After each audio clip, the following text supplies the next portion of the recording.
Well, hello, everyone. I'm going to make sure we are recording. I am Kristen from the Paul Pratt Memorial Library in Cohasset, and this is our monthly Cake and Conversation discussion program with special guests. And I can't tell you how excited I am this month to have Paula Morse and Lynn DeGiacomo as my special guests, and they are here to talk about this gorgeous book that they have put together called The First 250. It's Cohasset's earliest houses and places. And I think we could talk all day about this book because the amount of research that you put into it and the detail is just remarkable. Thank you. Let's get started. Let's talk about it. Lynn and Paula, welcome. Thanks. Hi, Kristen. And I know that this was a labor of love to commemorate the Cohasset 250th anniversary. So how did you think of doing this? And how did you come together as a team? Well, I have to say, it wasn't our idea to do it. It really was Joy Schiffman's idea. As people probably know, she was the chairman of the 250th anniversary committee. And she wanted to update a small pamphlet of 94 homes that was prepared for the bicentennial, a little paperback book. And it didn't give much history, it just gave a couple facts about these, and I say homes, it's really structures and homes, but for simplicity, why don't we talk in terms of homes today? And so that was her idea. And we kind of came a little bit late to the party, I'd say. Right. But then we thought we were the most logical ones to write it because the archives are here at the Historical Society and the vintage photographs are here. And then, and Lynn, who has been taking care of the archives the last, what? 15 years, maybe? Years. Really? Okay. So she really, she knows what we have, and to have other people come in and use it and then, taxing us anyway. So I think we worked our way in. We did. And then it seemed that whoever was going to work on it also kind of, shall we say, parted away as we got more involved in it.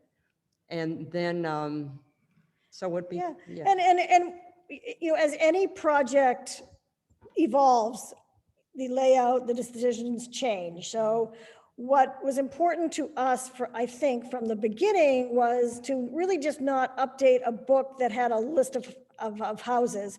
We wanted to show what the house looked like originally, whenever we could, and give some more history on it.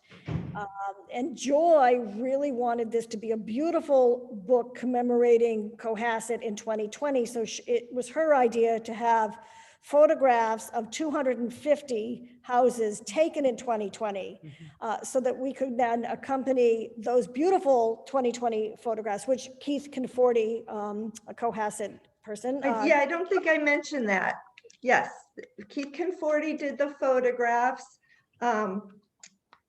And let me just give a little, let me just show.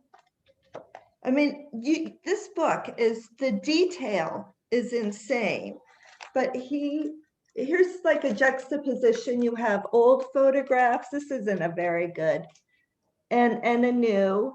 Right. And 29 Beach Street there. I mean, so, even the cover. The cover. Well, that was a fun discussion on how we were going to do the cover. Which house? We had about a half a dozen in contention.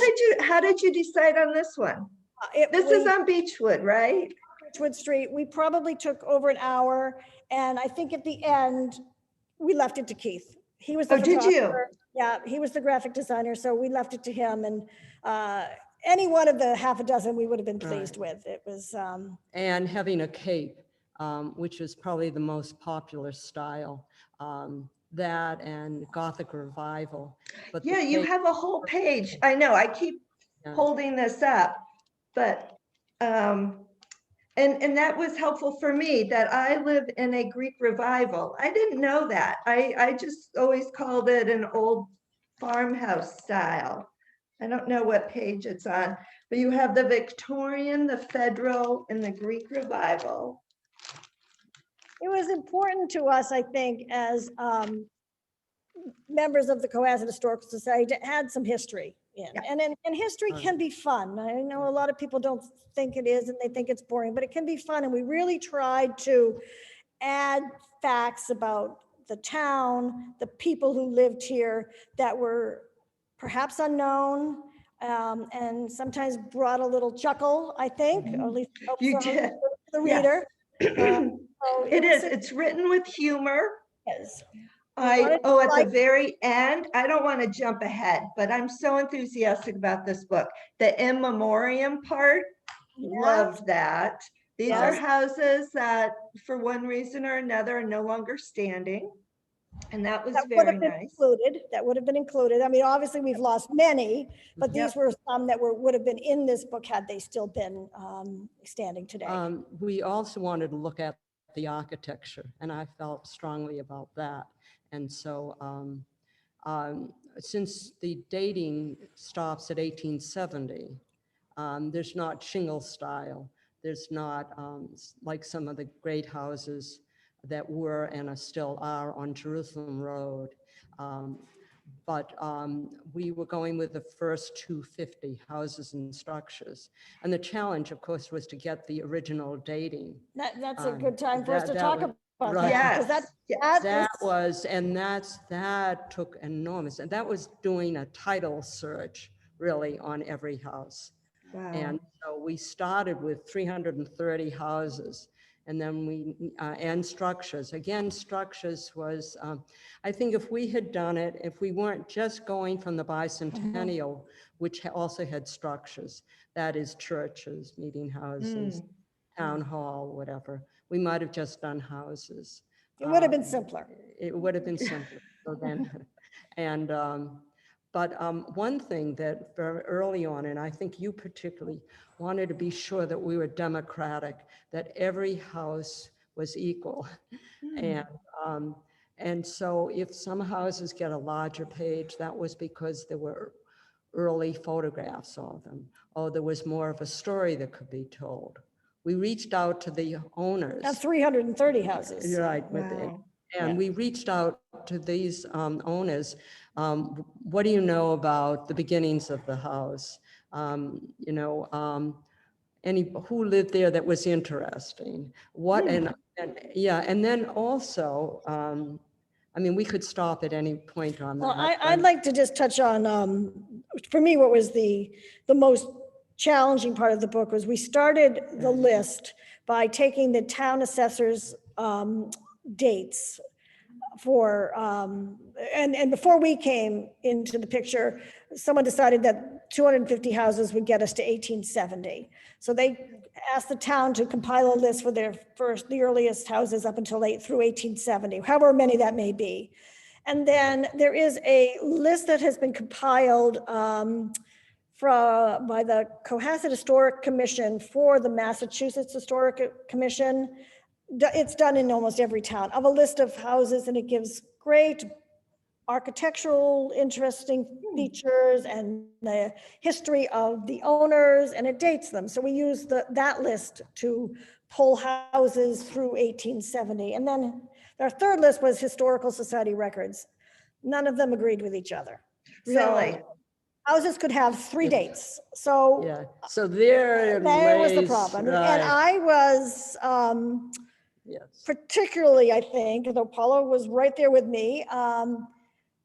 It's your Because legal training. Right, legal training. I really wanted, if we're going to make a book, to try to get the most accurate date possible. I did not realize how much time that would take, but we tried. We're not going to say that we were successful in every event, because when you go back searching by deeds at the Norfolk County Registry of Deeds, you can get back to 1793. Our houses go back further. The earliest two in here are around 1695. But you're also, even when you are able to see deeds around the 1790s, they don't have street names. They have Right. a description of near the big elm tree by the big large rock, and the Great Swamp. And so it's very difficult. And they also don't say Mr. Jones is building his house today. So we're And close. were these deeds like they must have been all handwritten? Handwritten, yes, handwritten. But fortunately, they're online too. Yes. Oh, are they? And and then when the pandemic hit and we were sheltered at home, we could look at these deeds online. And So you could continue your research. Right. And the other thing is, while the Pratt building was closed, Lynn had access to the building, and she was only, since, we didn't want to, at that time, you couldn't touch a surface, let alone breathe with someone nearby. Lynn was able to come in and work here. And then, yes, and so Yeah, so it was wonderful. So to get the archives. we still worked together remotely. Right. I had a great help with trying to date the houses. However, there were a couple lawyer friends of mine that truly helped us out. Debbie Shad, I don't know if people know Debbie Shad, and Mary Parker, both really helped a lot. Mary continued to help me remotely all the way through this, and she was invaluable in this process. So and we had a lot of other help too, but those were two in particular that helped with dating, and because they could read a deed and understand it. And Mary must have done over 25 of these with me as we sat in, again, prior to the pandemic, we poured over maps. Maps were also invaluable to us. Right, and the society has great maps and great early maps. And then there was Gilbert Tower, who did seven maps, historical maps from the 1940s to the 1960s that are annotated. And we could look at, a lot of houses were moved from one place to another. And we could Were they? through the map. And of course, that made dating difficult too, because you don't research deeds by house, you research deeds by the property. So, Right. so it was a real challenge, but it was fun. It was, you felt great when you finally nailed one down and you're okay. Right, And slowly, they all moved from the undated column to the dated, and we were able to pare down from 330 to 250. Sad to say goodbye to a few of them, because like they were beautiful houses that we had to say, well, okay, well, book number 2.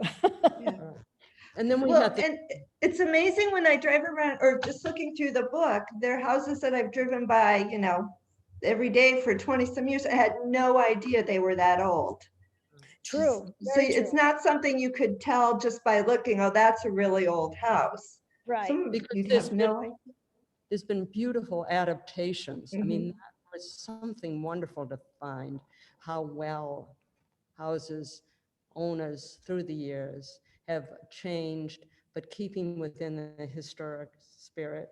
And in some cases, and we'll show you a few examples of that, how from a simple cape, it became quite a fine federal, from a 1.5 story to a 2 story, and with wings, but all in keeping. I mean, I think these houses march through time too.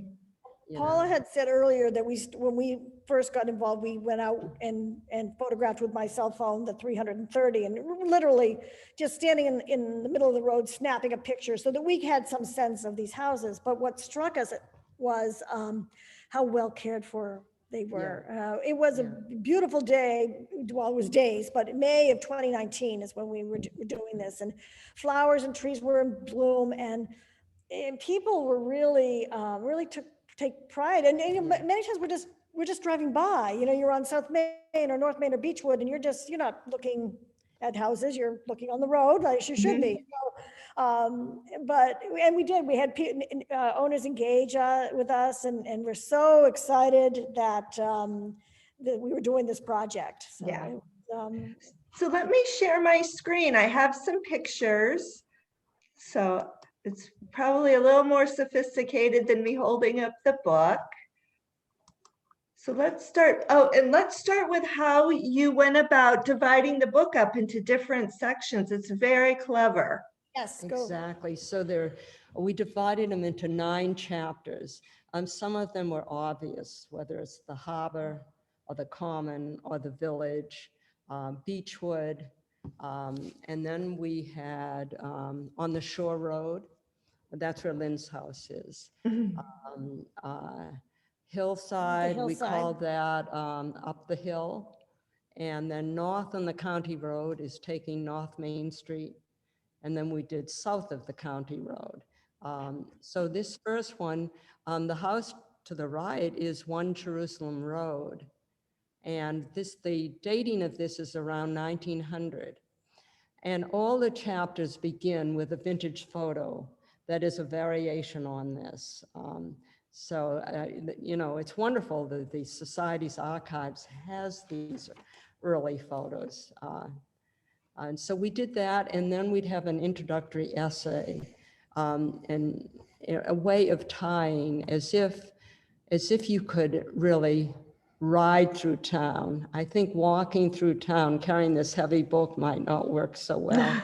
But it is our hope that perhaps people will walk these neighborhoods. It was one of the reasons we divided them up in by neighborhood, so that you can walk. You may not carry the book, but you can take the list out of the back and walk down Elm Street and around the harbor or around the village, obviously the common. So it was the hope that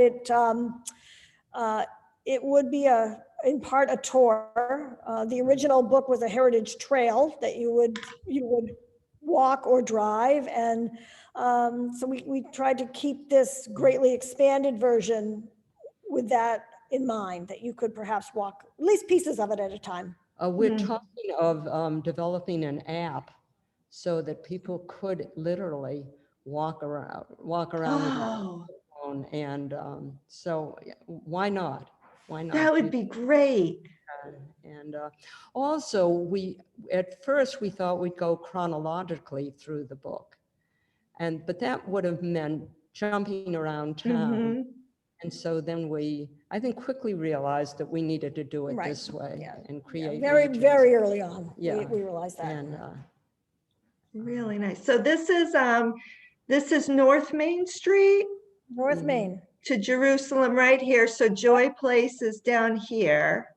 exactly. And that's one of the Twin Capes right there, I guess. Yes.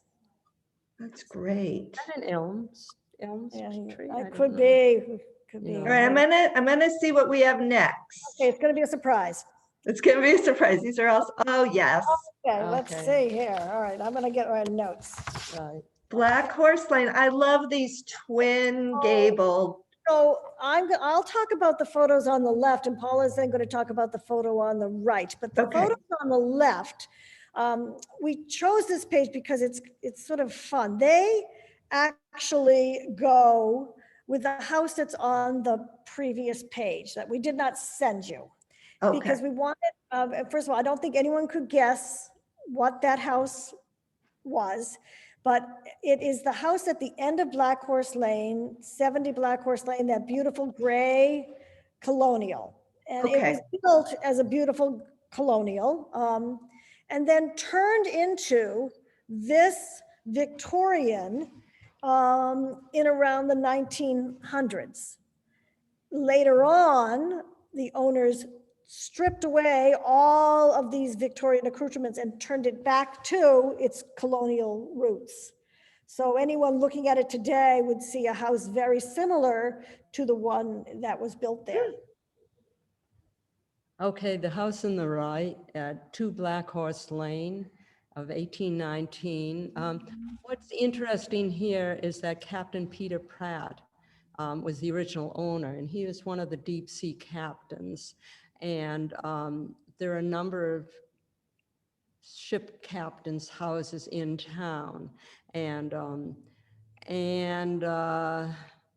also, is this the house that, this did not get moved? No, and this one hasn't changed much.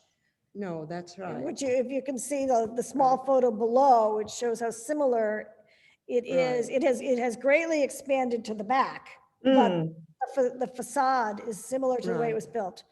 You know, that's also, you know, as you start walking around town, and you kind of look down the side of the houses, you see how much has been preserved in the front, and mhm, the extensions all going back. Mhm. And so we have a number of much larger houses than one would think when mhm. you drive around. Right. Yeah. But Captain Pratt was, here's one where we wanted to add a little bit of interest Yeah. because, you know, most people are thinking our deep sea captains are dashing and what, and Paula, you can speak to good old Captain Pratt. All right. Well, I think he's probably more typical than the romantic notions of the sea captain. He was very severe in the treatment of his men, and to obtain a crew was obliged to resort to the subterfuge of remaining below until his ship was at sea, and then appearing on the quarter deck, because he had a bad reputation. So, somehow That's I think they, great. Yeah. you know, I think we are preparing for the reinstallation of the Maritime Museum right now. And you know, it's not all, you know, beauty at sea, but conditions are very hard. Oh, and in The looking, sacrifice. and looking, you know, the research in this book, not only we spoke about deed research, but the research on the people, how many men, captains and sailors were Yes. lost at sea, and the women left, you know, with children, young Right. children, and taken in by neighbors. It just must have been extremely hard to be the family of a sailor. That Yeah. makes me think of the number of children that people had. Oh, my gosh. You know, 11, 12 was not unusual. right. And so, I- and then of the ones that, I have to say, our first draft spoke a lot about the loss of children because these days I don't think we don't often think that we're going to lose children. They must have. But then when COVID struck, it just seemed, I don't know, it didn't seem right. So we struck a lot of those passages about the loss Mm, of children. You know, it just seemed a little Right. bit too close to home. yeah. But you know, it was hard. I mean, they would lose a child, have another one, name them the same thing, lose that one, have you know, it was obviously different time, different thought processes. that brings up about names. There were so many Hepzibahs and, Mm, you know, Maybe these biblical names given, or so many of the same names, Yeah. you know. Well, it made deed research very difficult because when you're trying to research something and you have the same names in the family. So I put a law down to everyone I talked with, no naming your children after yourselves. You can't, yeah. Yes. You know. for future researches, it doesn't work. And then these major families, the Bates and the Nichols and the Pratts and the, Towers. With house after house, right? Yeah. right, and so how many Jonathan Bates were there, and Aaron right, Pratt. right. Yeah, that it's let me see. I know I have one. I think it's at the very beginning, all the Barnes's houses on North Main. Um, okay, just everybody close your eyes. I don't want to give, oh, here we go. The Barneses. So this was actually fun. This page illustrates one of the maps that we used. These were some Norfolk County Atlas maps that told who lived in each place at a certain time. And this, I had actually owner help on this one because one day the owner of what is designated on the map here as the Peter Bonney House came in to say that she had been doing a lot of research and just didn't believe that that was the correct name. So she and I, pre-COVID, she and I sat in my office side by side and did a deed research back, and we decided that it was most likely the Peter Barnes house, and whether the map maker just misread a deed, we're not sure. So a lot of houses, as we went through this, did change name and dates as we went along. This one I felt good because the owner agreed with me, because we were going to do some changing of, that's going to affect the dating of the house. So, so you can see how maps were invaluable. And then we started to see this little enclave down at the end of North Main Street. There were houses owned by the same family. And that was really interesting. We found the same thing on Sawyer Street with Lincoln houses, and also on the end of South Main Street. South Main Street, right. Houses. So, and it makes sense. People, the original, in this case, the original Peter Barnes, he owned a lot of land and slowly just peeled it off to his children. And so you could see how neighborhoods developed. And they all built close to the road too, which I thought was interesting. Houses were close to the road. Yep. All right, let's see what we've got next. Well, okay, so this is my house. Oh, it is. Yes, it's on Beach Street. I love that house. And it's a nice porch. You can just watch the cars go by. Yes. Yes. So we, again, just as you said, Kristen, this house was built close to the road. The original piece of this house was just the front part, not that L off the back. And it was 2 rooms down and 2 rooms up. I had good history on this house because we bought it from the original owner, obviously generations down. It was built as a wedding gift from Nichols Tower to his son Thomas Tower. And the story goes that Nichols Tower, who was a man of many things, but he employed sailors. He was a captain. He did salvage work, and the story is with this house that he had his off-season sailors build the house, and that our staircase has a mast going up the center as the center post. That's cool. It's so that you can see the extension on the top right. It was, and if anyone who can see closely, there's a difference in the roof line, and that's because it was actually enlarged twice again. So it is the bottom photo. You can see how close it is to Beach Street. That's an old photograph of Beach Street when it was dirt. Beach Street was known as Captain Nick's Lane after Nichols Tower, because the towers owned from the Common to the water, or at least to Atlantic Avenue, on both sides of the street. And what we learned in writing the book was that Nichols Tower had a habit of giving houses to his children. He had several children, and we found at least 4, maybe 5, where Nichols Tower gave land or a house to his children. Wow. And did he make his off-season sailors build all of them? That I don't know, but I wouldn't be surprised. There was one deed that talked about his son-in-law building his house, and we struck gold when we found a deed that say that, because now we have a good concrete date. But wouldn't be surprised. They were all different styles. Oh, that's nice. Do the windows line up? The windows all line up. Yes, and they're all the original windows. So our house, again, because it didn't change hands, it did not get a lot of updates, we'll say. So I like that. I wanted an antique house, so I don't mind that it takes me a day to put the screens up. Right.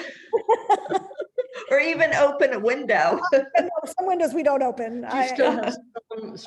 Yeah, I still have strong windows. I won't change the window. I won't change the windows. We have wavy glass, the original glass, and if it cracks, I replace it. I was a little crazy wanting to restore an antique house. I'm not sure I'd do the same now, but I really wanted to restore it. So we kept the original layout. Wherever it had been changed a little bit, we peeled back. We do have a modern kitchen, however, but the kitchen in this house was in the basement, and we never restored that. But, really? Yes. So. And bathrooms. I mean, that's another thing. They all needed land for outhouses. Yeah. So I used to tell my kids, you know, in the winter, think about getting up in this house in 1840. Right. There was a barn out back that we still have. I said, think about the cow out there mooing, and there was no bathroom. Yeah, And there's a nor'easter going and you gotta go and yeah. hopefully the fireplaces didn't go out at night. And Well, you went Oh, to bed right. we earlier. went to bed earlier. It's dark, and you know, if you can see on the middle photograph, the house, the land kind of drops off. So the Yeah. cellar is actually, it's in the basement, but it's walk out to the land, so it doesn't really feel like the kitchen, I mean. And so when they put the bathrooms in, they took away the interior access to that kitchen. Oh, really? It was then there was some access put back when they added the final addition, but really the good access was taken away when they added bathrooms. So you got the positiveness of the bathroom, but you lost your access to this wonderful kitchen that had a big fireplace and a beehive oven. Oh, just gorgeous. All right, let's do another one. Oh, now here's an example. Like, I wouldn't think that was an old house. Yeah, so Before you begin, Yeah. because Lynn is going to talk about it, one of the things I loved, and I could see it in that middle photo of you with your house, is the people, often like in Sunday dress, lined up in front of the house for like a formal picture. In this one, they're all lined up on the fence, and I find this Right. this is quite wonderful. I think we need to do Right. something about that. Yeah. These are just wonderful photos. Whether there was a traveling itinerant photographer that came to town and went around, or, you know, who was taking the photograph, I think is Right. What was interesting. the occasion? Yeah. Yeah. Yeah, we were lucky enough with this photograph with the people to have the names written on the back. So Oh, we do know that it was the Burbank family, not the original owner, but a descendant of the original owner, circa 1875. The house itself was built circa 1727. And you can start to see, I mean, it's been beautifully adapted over the years. Twisted a bit, it was moved back. An architect owned it for a while. But the interior, we engaged, the owner and I had several emails back and forth on this, and a lot of the interior detail is still intact. It's oh, that's wonderful. fireplaces, wide pine floors. Oh. So it's really been cared for over, you know, how many, 300 years, I guess. That's amazing. You know, greatly changed, but gorgeous house. But with sensitivity. Yeah. Yes, yep. We Oh, used that that's- same photograph, I think, We before. did. Was it for acknowledgements?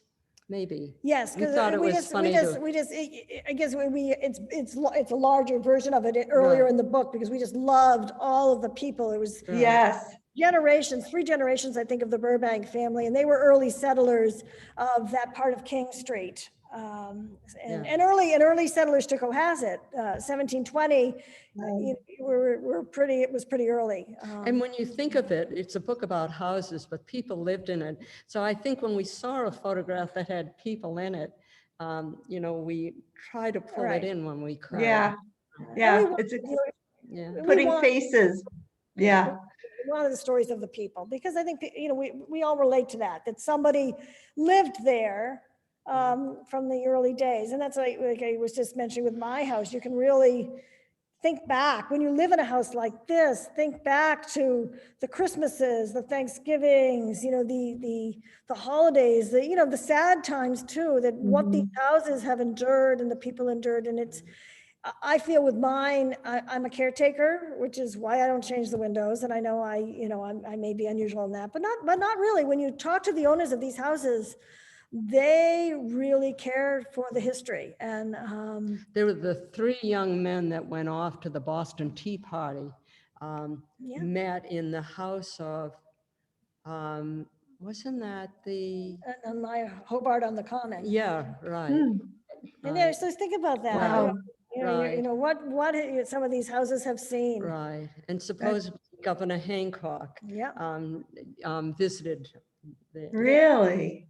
So we have, when we could find these, we loved that. I mean, right. Oh, that's amazing. We go on to the next. Oh, downtown. Paula and I divided up how we were going to talk, and you're pulling all mine first. Okay. Okay.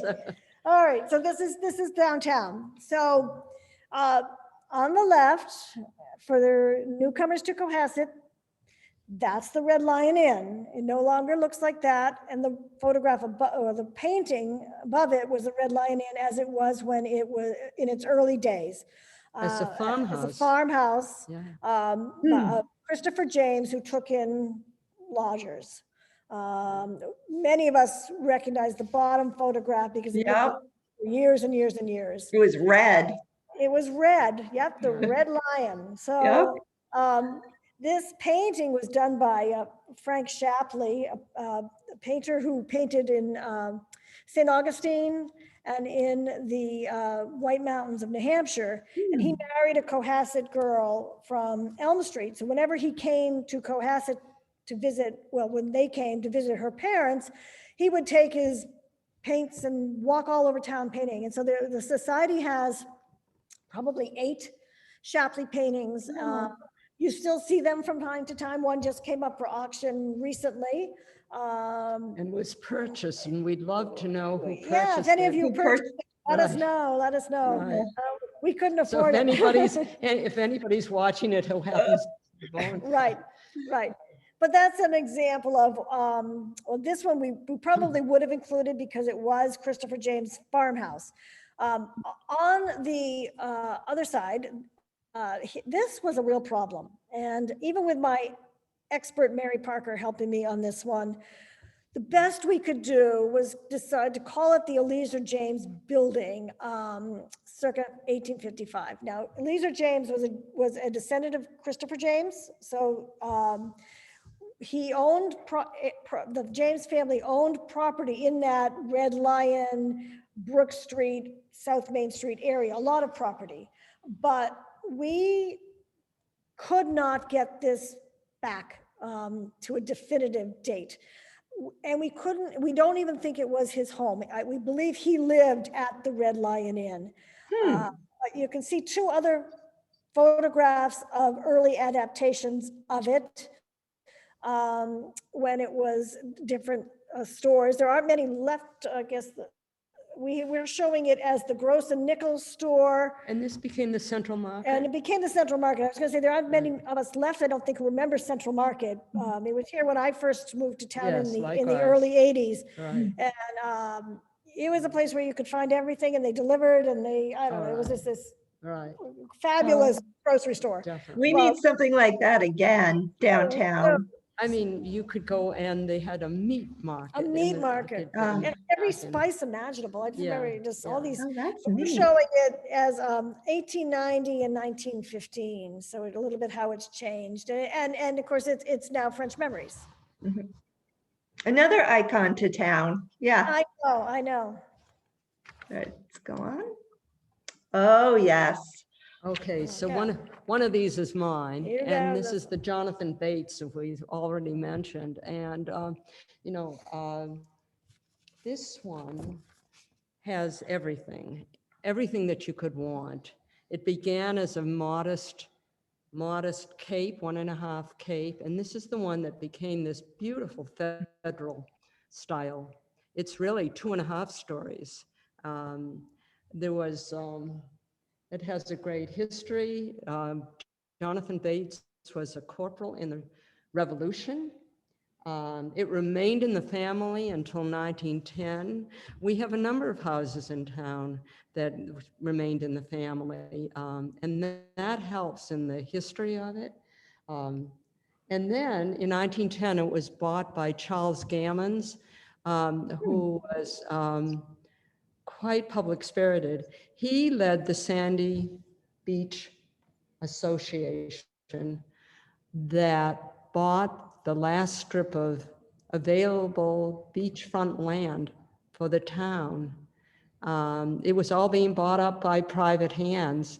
And so, I mean, this has a, rich with history, and marvelous looking house too. Mhm. So we paired it with 61 Highland Avenue because of Yeah. the old photograph as well as the 2020 photograph. It shows how very little this one has changed. Right. And this one too is a wonderful, wonderful house, great history. It was the Captain James Collier house. And I am not sure if the window pane still exists. I hope it does. They do tend to crack, but his son etched his name in the window pane. So Really? yeah, so you have a little Collier signature in one of the panes in the first floor windows. Captain Collier was a deep sea captain.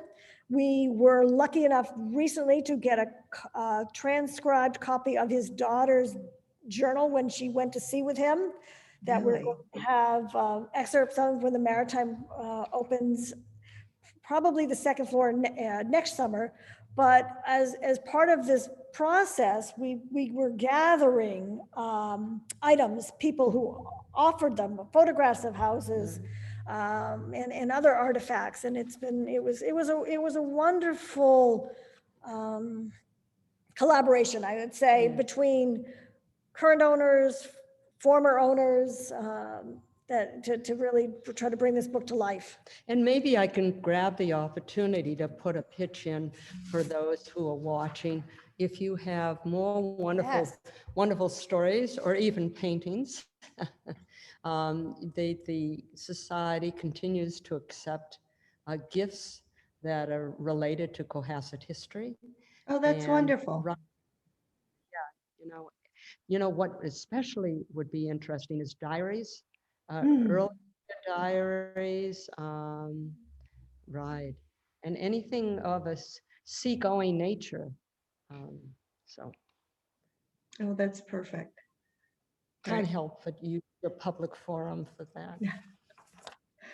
And here we are, another example of a family cluster, I guess you'd call it. In this case, it's a family that's related to Abraham Lincoln. So this is the Lincoln family, and they are around town. I don't know how many Lincoln houses do we have? Well, there's several there. I think we mentioned the South Main, the King Street. There were some down on Jerusalem Road as well. There's some on Beechwood Street. So it was an early family that spread out, unlike some that stayed tight to the original homestead. And that may just have been a case of who they married or available land. But Lincolns were all over town. Right. And if you go to Ford's Theater, you'll see a mention of Mordecai Lincoln and Cohasset in Ford's Theater. Really? In Washington, yes. Also something to say about the house on the top. You can see the changes that were made from the simple cape on the right to the additions. Again, rather nicely done, I think. And see the people standing outside. Yeah.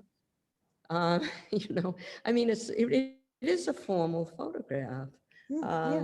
I think they must have been proud of their house. Yes, I think there was a lot of pride of ownership. I have a picture that was taken. My house is modern. It was built in 1880, but it's got the original family in front, and it's a very small house, but there were 9 of them living in it at the time. And I just love that. And again, you know, that pride of ownership they had. And that does bring up a point. People lived so differently. They had 9 children in Capes. My house had, well, originally only 2 bedrooms, and there were several children, and maybe you just shared. But you shared, and it kept you warm in the winter, I guess. But it is wonderful to see, especially Capes that people tend to believe are small, expanded so beautifully and adapted to life today. Yeah. Oh, now where are we here? Okay, so I will take the one on the left, which is 55 North Main Street. very much changed to today. You can't see the entire house in the 2020 photograph on the bottom. But it was originally built on the Common on Highland Avenue. It was one of the Nichols Towers gifts of land to his daughter. We did not know a lot about its history until we really delved into the deed research and were able to see that Nichols gave it to his daughter Adeline and her husband, Dr. Fortis Foster. And when the Fosters moved to New York, their neighbor, Edward Tower, who was a cousin, purchased the property because he wanted to expand his property at 59 Highland Avenue. And so the house was then sold to another cousin, Henry Clay Tower, who moved it across the street to North Main Street. Oh, okay. Okay, and Edward Tower, we spoke of 59 Highland would have been in the book except that it burned. And so it was rebuilt similar to its second style. It was originally a colonial, very similar to other colonials on the Common, Victorianized and then burned. But we included it in the book because of the story that it goes along with 55 and the fact that it is a really beautiful and interesting house. So it's one of what we call our sidebars, where we added a little few things that we thought we wanted to point out. Now, this is interesting. He did something very different in that he moved his house away from the road. I think that was unusual at the time, right? Yes, so it was, but it was, as originally built close to the road. And I think they had the opportunity on the land to move it back further when they moved it. And the house on the top? And that one's mine. And this one is fun because that began, it was built by an innkeeper and was called Arcade Hall. I like that name. Yes. Sounds fun. There was a dance floor on the second floor, which reminds me of other historic houses in other towns where the family had a ballroom on the second floor, a small ballroom. But in this case, this was a commercial inn. And this also got moved. And this got moved from just 500 feet, but from Ridley Road to North Main Street. We have this picture. It didn't happen every day, but they seem to easily move houses around. I do remember a house being moved, I think on Jerusalem Road, because they had to, yes, and it was taken away and they had to do something with the telephone wires. But that was not a problem at the time when they were moving these houses. There was no electric wires, let alone telephone wires. But nonetheless, yeah, you're right.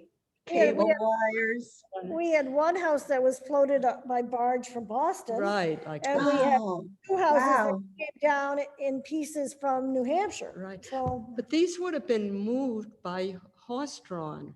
I mean, there weren't trucks. Or the other story is at least one, if not two, on Beechwood Street were moved by oxen as well. Yes, wow. Oxen on carts. Yeah, So. yeah. And so also, what else about this one?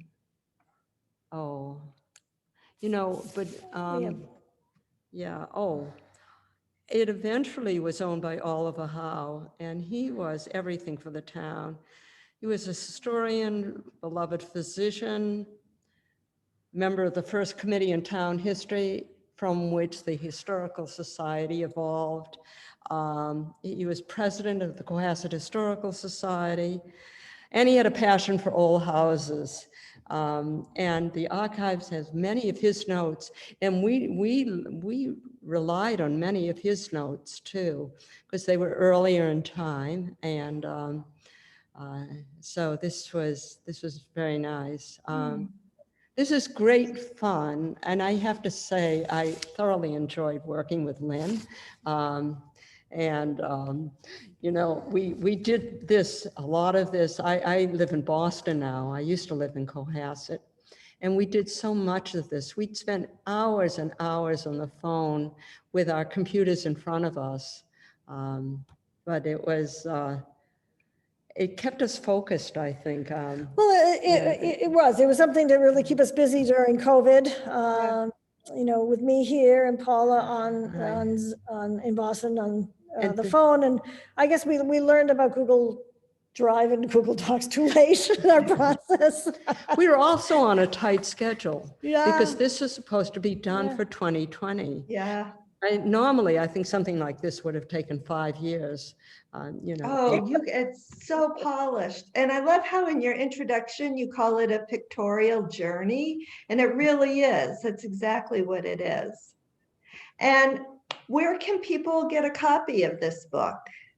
So they can buy it from the Historical Society, either by calling us or on our website, cohassethistoricalsociety.org, and at Anchor and Sale, who have graciously said they're going to give 100% of the proceeds right to us. So they're just being a location for us to sell it.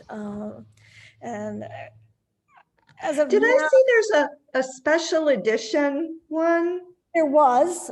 We offered that for a short time where you could get the book, a calendar, a beautiful glass bowl, and Is there a photograph? Oh, and a photograph of your house. Yes.